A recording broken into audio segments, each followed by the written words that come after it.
अस्सलाम वालेकुम वीवर। रमज़ान मुबारक का तीसरा जुम्मा आपको बहुत बहुत मुबारक हो। तो जैसा कि आपको पता है, ये दो इशरे तो कंप्लीट हो चुके हैं। पहला इशरा जो है रहमत का है और दूसरा मग़फ़रत का, और हम जा रहे हैं अपनी जहत की तरफ जा रहे हैं। तो आज रात 21वीं रात है, जो कि शब कदर की भी रात है।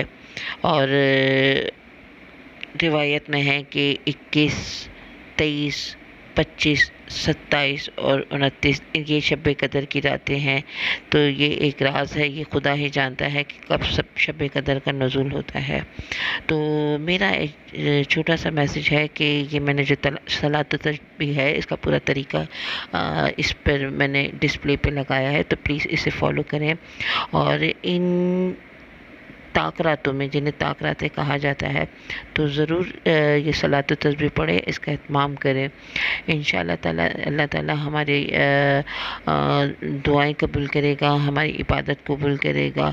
और ये इबादत हमें इंशाअल्लाह ताला जहन्नुम की आग से निजात दिलवाएगी, और दुनियावी गुनाह से भी इंशाअल्लाह ताला निजात दिलवाएगी।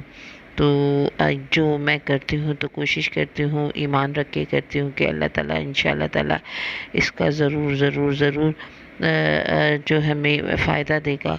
और मैं इसी उम्मीद से ये मैसेज आप तक भी पहुंचा रही हूँ कि आप भी कोशिश करें कि ये जो 5 ताक रातों में ये सलात तस्बीह ज़रूर पढ़ें और बरकतें समेटें। हो सकता है कि कोई एक ताक रात, जो एक शब कदर की रात है, जो जिसका हमें अंदाज़ा हो जाए, हमें देखने का मिल जाए, हम पर नुज़ूल हो जाए। और ये रात हज़ार रातों से चूँकि बेहतर है, तो ये हमारी जो तस्बीह है, ये हज़ार रातों की इबादत से बेहतर हो जाए। तो जो मेरे पास मैसेज था, मैंने आपको डिलीवर किया है, तो इंशाअल्लाह आप फॉलो करेंगे। अल्लाह।